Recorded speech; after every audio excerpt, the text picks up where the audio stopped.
ആനന്ദേട്ടാ, എന്താ പറയാനുള്ളത്? ഇതെന്താ കത്തിയൊക്കെ ആയിട്ട്? എടാ, ഞാൻ നിന്നെ തല്ലാൻ വന്നൊന്നുമല്ല. കാര്യം ഞാൻ നിന്നെ തല്ലിയത് ശരിയായില്ല. അത് അപ്പോഴത്തെ ഒരു ദേഷ്യത്തിന് ചെയ്തു പോയതാ, വേണമെന്ന് വെച്ചിട്ടല്ല. നിനക്ക് ക്ഷമിക്കാൻ പറ്റുമെങ്കിൽ ക്ഷമിക്ക്. ആനന്ദേട്ടാ, പൂജയുടെ കാര്യത്തിൽ ആരെന്ത് പറഞ്ഞാലും ഞാൻ പിന്മാറാൻ പോകണില്ല. ഇനി അത് പറയാനാണെങ്കിൽ ആരും വരികയും വേണ്ട. എടാ, കാർത്തിക് എൻ്റെ കൂട്ടുകാരനൊക്കെ തന്നെയാണ്. പക്ഷെ അവൻ്റെ പെങ്ങളുടെ കാര്യത്തിൽ നീ സീരിയസ് ആണെങ്കിൽ ഞാൻ അവനെ പറഞ്ഞ് മനസ്സിലാക്കാം.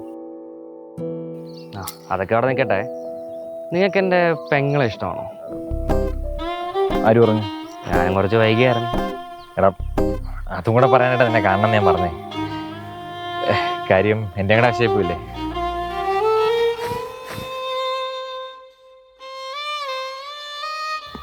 നിനക്ക് അവനോട് പോയി സോറി പറയേണ്ട ആവശ്യമൊന്നും ഉണ്ടായിരുന്നില്ല.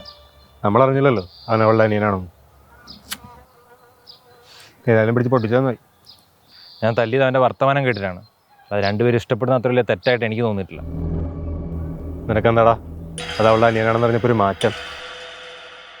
അപ്പം ഞാൻ അവരോട് സംസാരിച്ചതാണ്. അവരുടെ കാര്യം നല്ല സീരിയസാണ്. നീ ആദ്യം അതൊന്ന് മനസ്സിലാക്കുക.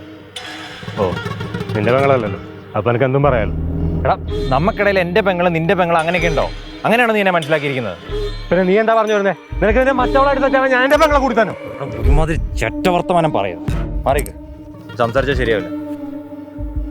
പോടാ, പോ. ചെറ്റത്തനം കാണിച്ചാൽ ചെറ്റവസാനം പറയണം നാറി. എടാ നാറി, വെറുതെ അല്ലടാ ക്ലാര നിന്നെ ഇട്ടിട്ട് പോയത്.